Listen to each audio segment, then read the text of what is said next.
इतने में अचानक से घर का दरवाज़ा बजता है। उसके ताया सोचते हैं कि इतनी रात को कौन आया, चलो मैं चेक करता हूँ।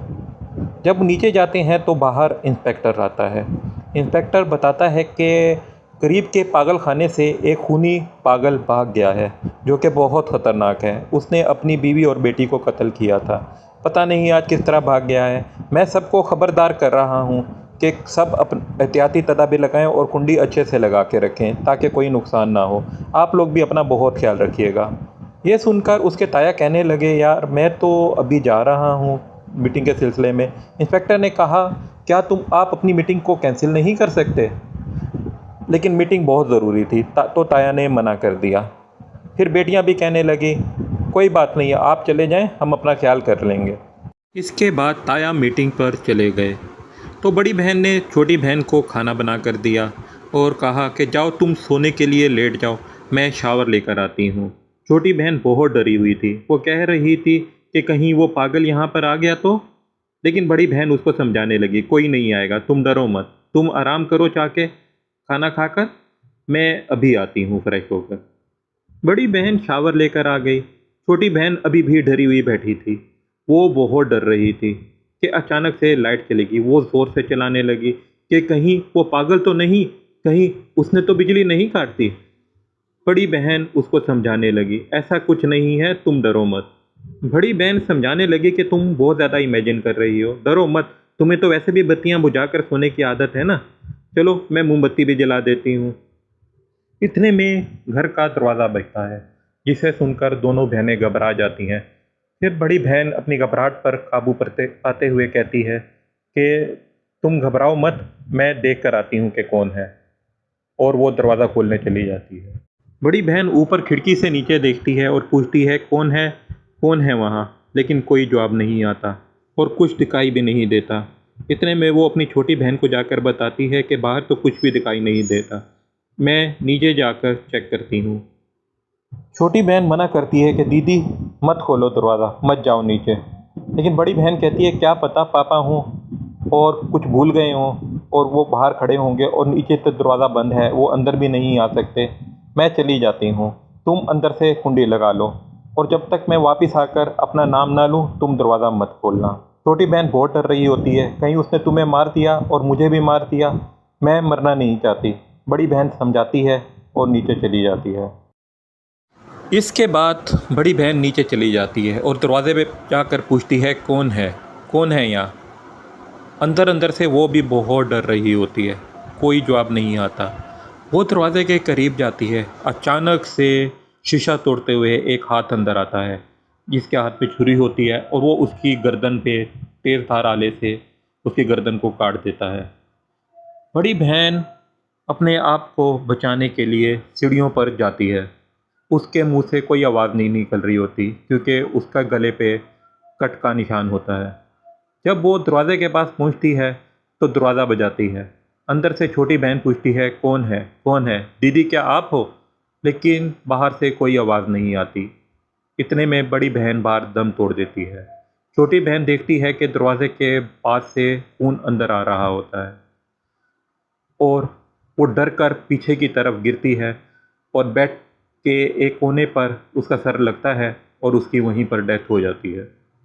ये सब कहानी सुनाने के बाद वरुण करण से कहता है, उस दिन के बाद से रात 12 बजे के बाद ये तमाम वाक़या फिर से दोहराया जाता है। फिर उसी तरह सारी आवाज़ें आती हैं, दरवाज़ा खटखटाने की आवाज़ आती है, इसलिए इस हवेली में अब कोई भी नहीं रहता। ये सुनकर करण ज़ोर ज़ोर से हंसने लग जाता है, कह रहा है, मुझे पता है कि तू ये सब कुछ मुझे डराने के लिए कह रहा है। वरुण ये सब कहते हुए कहता है, 12 बजने वाले हैं, तू खुद देख लेना, तुझे सब कुछ समझ में आ जाएगा जब तुझे वो आवाज़ें आएंगी। हम लोग तो अभी जा रहे हैं, तू यहाँ पर अकेला रह जाएगा, फिर देखते हैं हम तू कितना बहादुर है। करण कहने लगा, मैं 500 रुपये जीत कर ही रहूँगा, तू देख लेना। इसके बाद तमाम दोस्त उसको यहाँ छोड़कर चले जाते हैं। अपने दोस्तों के पास जाने के बाद करण शराब के 2 पैग लगाता है और आराम करने लेट जाता है। अंदर से वो भी थोड़ा बहुत डर रहा होता है, पर वो अपनी ज़िद का पक्का होता है। उसको शर्त जीतने का जुनून सवार होता है उसके सर पर, लेकिन वो सोने के लिए लेट जाता है। अभी उसको लेटे हुए कुछ ही देर हुई थी कि घड़ी में 12 बजते हैं। अचानक से करण को ऐसे लगता है कि जैसे कोई रूम में दाखिल हुआ है और उसको झंझोड़ रहा है, और वो बुरी तरह से हाँफने लगता है और नीचे गिर जाता है। बेड पर नीचे गिरते ही उसकी आंख खुल जाती है। वो इधर उधर देखता है, कोई भी नहीं होता। अचानक से किचन से उसको कुछ आवाज़ आती है। वो जाकर देखता है तो वहाँ पर खाना पक रहा होता है और चूल्हा अभी भी गर्म होता है। वो ये देखकर बहुत हैरान होता है, लेकिन फिर अपने रूम में वापस आ जाता है। कुछ देर बाद उसको किसी के शावर खुलने की आवाज़ आती है। वो फ़ौरन से वॉशरूम की तरफ जाता है और वहाँ जाकर चेक करता है तो देखता है कि साबुन अभी तक गीला है। वो ये सुनकर सोचकर बहुत ज़्यादा घबरा जाता है और वो ये सोचता है ये सब कुछ उसको वरुण ने भी बताया था। क्या वरुण सच तो नहीं कह रहा था?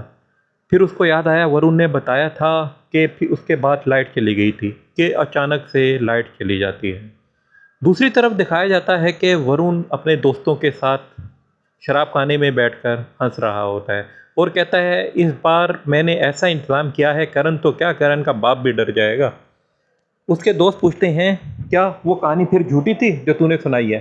कह रहे हाँ यार, वो हवेली भी हमारी नहीं है। मेरे अब्बू एक प्रॉपर्टी डीलर हैं जिसकी वजह से वो घर हमारे पास है, कोई उसको ख़रीदने के लिए तैयार नहीं। हाँ, ये ज़रूर सच है कि 20 साल पहले वाकई वहाँ पर 2 लड़कियों का कत्ल हुआ था, मगर कैसे हुआ था ये मुझे भी नहीं मालूम।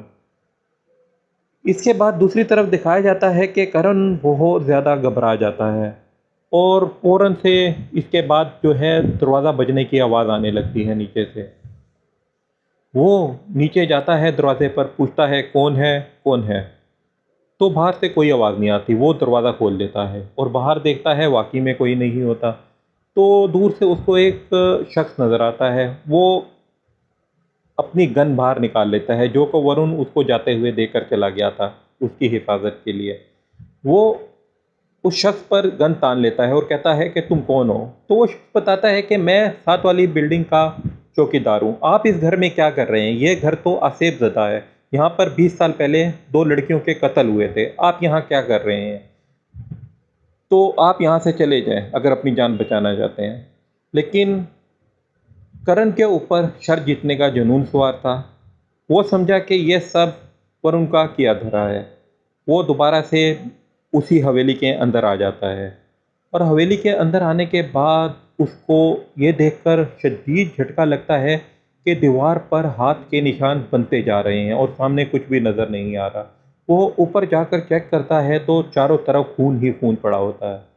वो बहुत ज़्यादा घबरा जाता है। वो घबरा कर नीचे की तरफ भागता है। इतने में उसको एक औरत दिखाई देती है जिसका सर नहीं होता और वो चाकू लेके करण की तरफ बढ़ रही होती है। करण ज़ोर ज़ोर से चीखें मारने लगता है और नीचे की तरफ भागता है और बेहोश हो जाता है। इतने में उसके दोस्त अंदर दाखिल होते हैं क्योंकि सुबह का टाइम हो चुका होता है। वो जल्दी से करण के पास आते हैं और उससे कहते हैं कि यार तू ये तो वाकई में डर गया है, इसको तो लगता है भूत का यकीन हो गया, ये तो बहुत डरा हुआ है। वो करण को चेक करते हैं। करण हल्की हल्की अपनी आंखें खोलता है तो वरुण उसको बताता है कि यार ये सब मैंने किया था, मैंने टेप लगाई थी, तू क्यों इतना डर गया? तू डर मत, तू डर मत। लेकिन करण कहता है सब मरेंगे, सब मरेंगे। तो वरुण उसको यकीन दिलाने की कोशिश करता है कि ये सब मैंने किया था, तू घबरा क्यों रहा है? ये सुनकर करण ज़ोर ज़ोर से हंसने लगता है और सामने की तरफ इशारा करता है। सामने से वही सरकटी औरत उन चारों की तरफ चाकू लेके बढ़ रही होती है और सीन में दिखाया जाता है कि करण की पीठ में छुरा घोंप दिया गया होता है और वो वहीं पर मर जाता है। ये देखकर तीनों दोस्त बहुत घबरा जाते हैं और यहीं पर इस कहानी का इख्तिताम हो जाता है।